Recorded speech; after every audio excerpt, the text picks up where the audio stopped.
guest stood waiting. Louisa's mother leaned down and murmured, "It is always better to give away than to keep the nice things." The 3-year-old birthday girl gave away her own birthday cake and never forgot the lesson. It became her role in the Alcott family, her lifelong burden, her way of being in the world, and the driving force for everything she achieved. In 1832, the year Louisa was born, the young Alcott family had settled in Germantown, near Philadelphia. It was a peaceful time. They had 2 baby daughters. Husband and wife were happily in love. 30-year-old Abby Alcott called their modest home a little paradise. 31-year-old Bronson agreed. Love is the key, nor is there a heaven to any who love not. We enter paradise through its gates only. Germantown, the place, reflected their beliefs about social equality and freedom. It had been settled by 2 bands of outsiders, Quakers and Mennonites, and was said to be the birthplace of American abolitionism. The once thriving colonial town had settled into a sleepy hamlet. By Louisa's day, the unpaved main street was so muddy that residents joked you needed to ride a horse to get from one side to the other. The Alcotts lived in a square white farmhouse near the town center. This farmhouse doubled as Bronson Alcott's new place of business, his experimental school. Rather than lecture at his students, Bronson asked questions, using Socrates as his model. At a time when corporal punishment was common, Bronson believed in exercising gentleness and affection. This school was to be a place where young minds could freely develop and grow.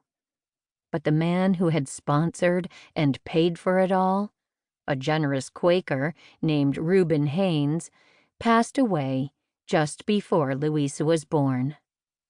Into this scene, Louisa made her awkward entrance. The Alcott's firstborn, Anna, was a sweet, docile child. Bronson recorded her every move in his journals. Once Louisa was born, he began detailing her progress as well. There never were 2 sisters more unalike. Anna was fair and mild, Louisa dark-haired and willful. She showed extraordinary energy, even as an infant. A fine, fat creature, Abby wrote, and one neighbor described her as a beauty. Bronson observed that baby Louisa was already stronger and more active than her sister, with unusual vivacity and force of spirit. While fair-haired Anna resembled him, Louisa took after her mother, with long dark hair and dark sparkling eyes. Fairness outside, Bronson believed, reflected fairness and sweetness within. Louisa and Abby, he wrote, were demons of willfulness he could not quite vanquish. Louisa had large, expressive eyes that appeared dark blue, gray, or black, depending on the day and mood. A neighbor took notice of supposed early signs of intellect, a high forehead, and altogether a countenance of more than usual intelligence. Her mother called Louisa a sprightly, merry little puss. But Louisa was less placid than Anna, harder to soothe. Even as a baby, she was given to moods.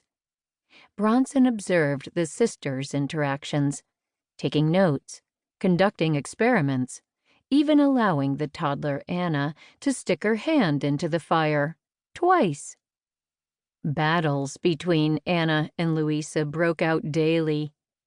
Over time, they would become devoted companions. But they saw the world differently. Louisa once wrote about their stark contrast in Tastes, Temperaments, and Lives.